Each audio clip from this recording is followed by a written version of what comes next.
अब next topic है formal charge.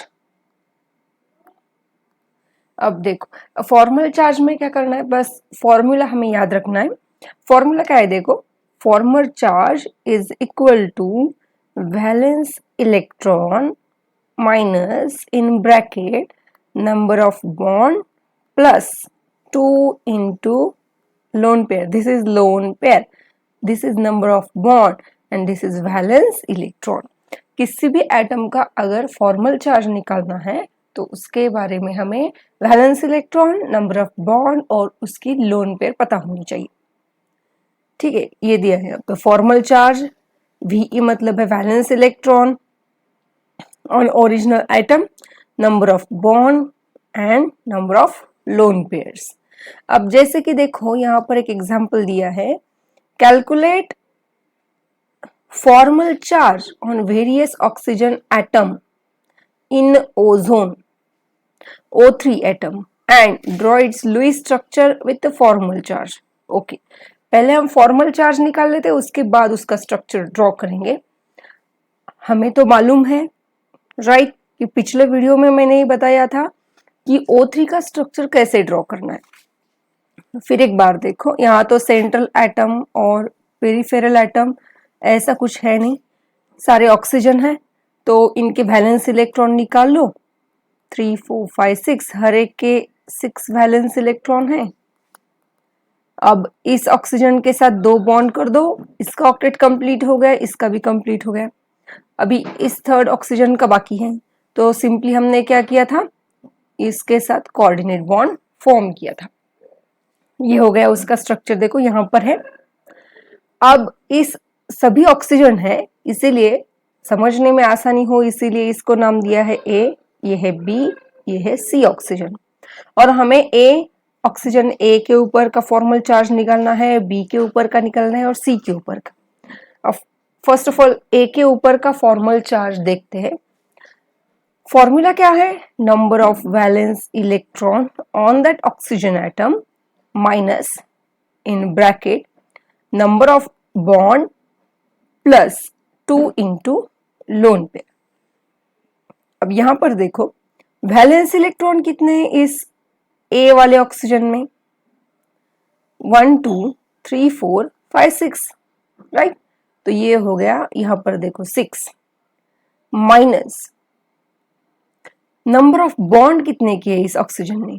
अगर आप देखोगे तो यहां पर इस ऑक्सीजन ने एक ही बॉन्ड किया है राइट।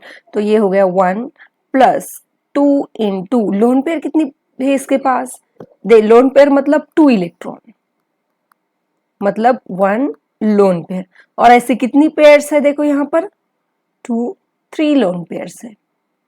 अब इसको बस कैलकुलेट कर दो, 6 माइनस 1 प्लस 6 ये हो गया 7 और 6 माइनस 7 ये आ गया -1, मतलब ए वाले ऑक्सीजन पे चार्ज आएगा -1 राइट। पहले फॉर्मल चार्जेस सभी के निकाल लेंगे। अब बी के ऊपर देखो, यहां पर बी के ऊपर number of valence electron original oxygen के एटम में 6 ही होंगे, माइनस इसने कितने बॉन्ड फॉर्म किए, देखो यहाँ पर 1 2 3 बॉन्ड फॉर्म किए हैं, तो ये आएगा नंबर ऑफ बॉन्ड के 3 आएगा। और 2 into इसके पास कितनी लोन पेयर बची है, देखो ये तो लोन पेयर उसने दे दी कोऑर्डिनेट बॉन्ड फॉर्म करने के लिए, ये तो खुली है नहीं, बस एक ही लोन पेयर खुली है, मतलब यहां पर लिखेंगे 1। बस कैलकुलेशन कर दो, कितना आएगा 6 माइनस 3 प्लस 2, ये हो गया देखो यहां पर 6 माइनस 5, ये आ गया +1 राइट, +1 चार्ज सेकेंड के ऊपर। अब सी वाली ऑक्सीजन पे देखो, यहां पर क्या है, नंबर ऑफ वैलेंस इलेक्ट्रॉन तो 6 है right, minus number of bond कितने फॉर्म किए इस ऑक्सीजन ने, ये देखो 2 bond 2 plus 2 into lone pair कितनी है इसके पास 2 है, इसीलिए 2। तो इसका इसे सॉल्व करो, 2 प्लस 4 ये आएगा 2 प्लस 4 6 माइनस 6, आंसर कितना आ गया इसका 0। अब आप देखोगे तो लुईस स्ट्रक्चर हमें ड्रॉ करना है विथ फॉर्मल चार्जेस। ये देखो इसका ओरिजिनल लुईस स्ट्रक्चर, बस उसके ऊपर चार्जेस लिखने।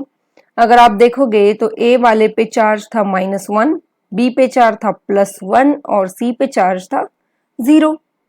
और एक बात याद रखना, O3 ये जो स्पेसीज है ये है न्यूट्रल स्पीसीज, क्योंकि इस मॉलिक्यूल के पूरे मॉलिक्यूल के ऊपर कोई भी चार्ज नहीं है। अब अगर आपने फॉर्मल चार्जेस सभी के निकाल लिए और अब आपको क्रॉस चेक करना है कि मतलब ये जो फॉर्मल चार्जेस है वो राइट है या नहीं, तो सिंपल सी एक बात करो, आप सारे फॉर्मल चार्जेस का एडिशन कर दो और जो भी एडिशन आएगा वही चार्ज किस पे होना चाहिए, उस मॉलिक्यूल पे। जैसे कि देखो इस यहाँ पे फॉर्मल चार्जेस कितने हैं, -1, उसके बाद +1 और 0, इन सबका एडिशन कर दो, कितना आएगा, -1 + 1 0 और 0 + 0 0। मतलब इस मॉलिक्यूल पे नेट चार्ज कितना है, 0। मतलब ये स्पीसीज कौन सी है, न्यूट्रल स्पीसीज है। बस ये आपको क्रॉस चेक करने के लिए है, बाकी कुछ नहीं। नेक्स्ट है HNO3 के ऊपर का फॉर्मल चार्ज निकालना है। पहले हाइड्रोजन के ऊपर का देखते हैं। हाइड्रोजन के ऊपर formal charge on hydrogen atom क्या होगा, देखो नंबर ऑफ, फॉर्मूला लिखते हैं पहले, valence electron minus number of bond plus 2 × lone pair. देखो वैलेंस इलेक्ट्रॉन कितने हैं, हाइड्रोजन के पास एक ही है, ओरिजिनल एटम में लिखना है, हाँ, टोटल प्लस माइनस बॉन्ड कितने फॉर्म किए हैं, एक ही फॉर्म किया है, प्लस 2 × लोन पेयर तो एक भी नहीं है उसके पास, 0 लिख दो। तो फॉर्मल चार्ज कितना आएगा, 1 - 1, ये आएगा 0। मतलब इस पे चार्ज आएगा देखो 0। फिर ऑक्सीजन पे देखो formal charge on oxygen, valence electron कितने होते हैं ओरिजिनल ऑक्सीजन में, मतलब विदाउट बॉन्ड किए हुए 6, माइनस बॉन्ड कितने किए यहाँ पर ऑक्सीजन ने, 2, प्लस 2 × लोन पेयर कितने है, देखो यहाँ पर 2 लोन पेयर है, तो इस पे चार्ज कितना आएगा, 6 - 2 + 4, ये आएगा 6 - 6, इस पे भी चार्ज आएगा 0। अब कौन है आगे, अभी देखो यहाँ पर नाइट्रोजन, नाइट्रोजन के ऊपर कितना आएगा, वैलेंस इलेक्ट्रॉन तो 5 होते हैं, उसके बाद नंबर ऑफ बॉन्ड की देखो इतने, इसने कितने किए हैं, 4, प्लस 2 × लोन पेयर तो एक भी नहीं है, हाँ। अब आप बोलोगे कि यहाँ पर, हाँ देखो ये जो कोऑर्डिनेट बॉन्ड है मतलब 2 इलेक्ट्रॉन इसके साथ शेयर किए हैं और यहाँ पर 3 इलेक्ट्रॉन, मतलब 0 लोन पेयर है, राइट। तो ये आएगा 5 - 4 प्लस 0, 5 - 4 + 1, इसके ऊपर आएगा चार्ज +1। अब रह गए ये oxygen, formal charge on oxygen, चलो इसको नाम दिया है D, तो D लेते हैं। वैलेंस इलेक्ट्रॉन तो 6 होते हैं, माइनस बॉन्ड कितने फॉर्म किए हैं, 2 इस वाले ऑक्सीजन ने, उसके बाद प्लस 2 × लोन पेयर है क्या इसके पास, ये देखो यहाँ पर लिखी नहीं है लेकिन आपको पता होना चाहिए, 2 बॉन्ड किए हैं और 6 होते हैं टोटल, तो ये हो गई उसकी 2 लोन पेयर। तो चार्ज कितना आएगा उस पे, ये यहाँ आएगा 6, मतलब इसके ऊपर चार्ज आएगा 0। अब लास्ट बस बचा ऑक्सीजन ई वाला, वैलेंस इलेक्ट्रॉन 6 है, नंबर ऑफ बॉन्ड इसने एक ही फॉर्म किया है, प्लस 2 × लोन पेयर कितने हैं इसके पास, देखो 1 2 3 4 5 6, कोऑर्डिनेट बॉन्ड फॉर्म किया है तो इसने कुछ इस ऑक्सीजन ने तो इलेक्ट्रॉन नहीं शेयर किए, तो मतलब इसके 6 इलेक्ट्रॉन इसके ही पास है, मतलब लोन पेयर कितनी है इसके पास, 3। तो देखो कितना आएगा इसका आंसर, 1 + 6 माइनस यहाँ आएगा 7, इसके ऊपर आएगा चार्ज -1, ठीक है। अब यहां देखो CO2 का मॉलिक्यूल, इसके ऊपर का फॉर्मल चार्ज निकालना है, पर CO2 के दो स्ट्रक्चर, लुईस स्ट्रक्चर हम निकाल सकते हैं। जैसे कि देखो, एक तो हमने ये स्ट्रक्चर देखा है, सिंपल है, कार्बन और उसके साइड में होते हैं ऑक्सीजन, और कार्बन जो है दो बॉन्ड एक ऑक्सीजन के साथ और दूसरे दो बॉन्ड दूसरे ऑक्सीजन के साथ करता है। तो ये हो गया एक स्ट्रक्चर। अब दूसरा भी स्ट्रक्चर इसका पॉसिबल है जो कि यहाँ पर दिया है। देखो वो कैसे, फर्स्ट ऑफ ऑल ये हम ड्रॉ कर लेंगे। पहले तो इस ऑक्सीजन ने इस कार्बन के साथ दो बॉन्ड फॉर्म कर लिए, राइट। अब देखो 1 2 3 4 5 6, ठीक है। पॉसिबिलिटी क्या है कि इस सबका ऑक्टेट कंप्लीट होना चाहिए।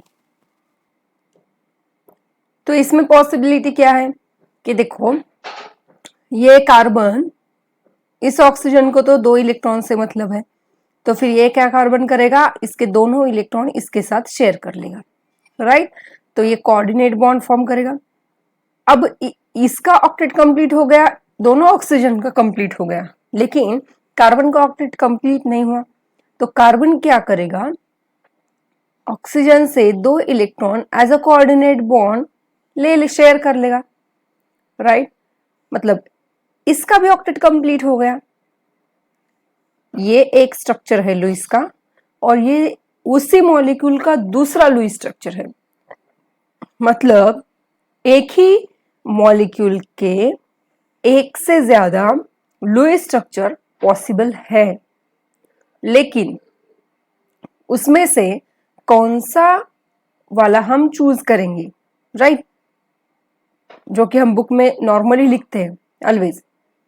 तो वो कौन सा स्ट्रक्चर लेना है, तो स्ट्रक्चर वो आपको चूज करना पड़ेगा कि जिसके ऊपर लीस्ट फॉर्मल चार्ज होना चाहिए। देखो, some molecule have more than one Lewis structure. In such case, Lewis structure with least formal charge is most stable, और जो stable structure होता है वही हम यूज करते हैं। तो देखते हैं कि किस पे लीस्ट फॉर्मल चार्ज आता है। पहले इस स्ट्रक्चर, इसको नाम देते हैं स्ट्रक्चर 1 और इसको देते हैं 2। तो पहले वाले का फॉर्मल चार्ज निकाल लेते हैं। पहले ऑक्सीजन के ऊपर कितना है, देखो यहाँ पर दिया हुआ है, निकालने की कोई जरूरत नहीं है, या फिर आप भी खुद निकाल सकते हो। इस पे आएगा +1 चार्ज, राइट, और इस पे आएगा -1 चार्ज, राइट। तो इसके फॉर्मल चार्जेस कितने हैं, -1 और +1। चलो निकाल लेते। चलो, इस ऑक्सीजन को बोलते हैं फर्स्ट और इसको बोलते हैं सेकेंड। फर्स्ट वाले ऑक्सीजन पे कितना आएगा, ओरिजिनली तो वैलेंस इलेक्ट्रॉन कितने रहते हैं, 6, माइनस नंबर ऑफ बॉन्ड इसने कितने किए हैं, 3 किए हैं। देखो यहाँ पर 1 2 3, +2 इंटू लोन पेयर एक बची है तो इसको 1 लिख लेते हैं, राइट। कितना आएगा, 6 माइनस 3 + 2 5, ये आएगा +1 जो कि यहाँ पे दिया है, ठीक है। उसी तरीके से कार्बन पे निकालते हैं हम। कार्बन का क्या आएगा, देखो, number of bond, first of all valence electron कितने होते हैं कार्बन में, 4, माइनस बॉन्ड कितने फॉर्म किए हैं कार्बन ने, ये देखो 1 2 3 4, प्लस लोन पेयर तो एक भी नहीं है, मतलब 2 × 0, तो ये कितना आएगा, 4 - 4 0। देखो यहाँ पर फॉर्मल चार्ज दिया है 0। उसी तरीके से इस सेकेंड वाले ऑक्सीजन पे निकालो, valence electron 6 minus number of bond बस एक ही किया है, +2 इंटू लोन पेयर कितनी बची है इसके पास, देखो 1 2 3, तो ये आएगा 6 माइनस 1 + 6, ये आएगा 6 - 7 -1, देखो -1 चार्ज। उसी तरीके से इस वाले पे निकालते हैं। इस ऑक्सीजन का देखो कितना आएगा, फर्स्ट ऑक्सीजन का वैलेंस इलेक्ट्रॉन तो 6 है, माइनस नंबर ऑफ बॉन्ड कितने फॉर्म किए हैं, देखो यहाँ पर 2 बॉन्ड्स है,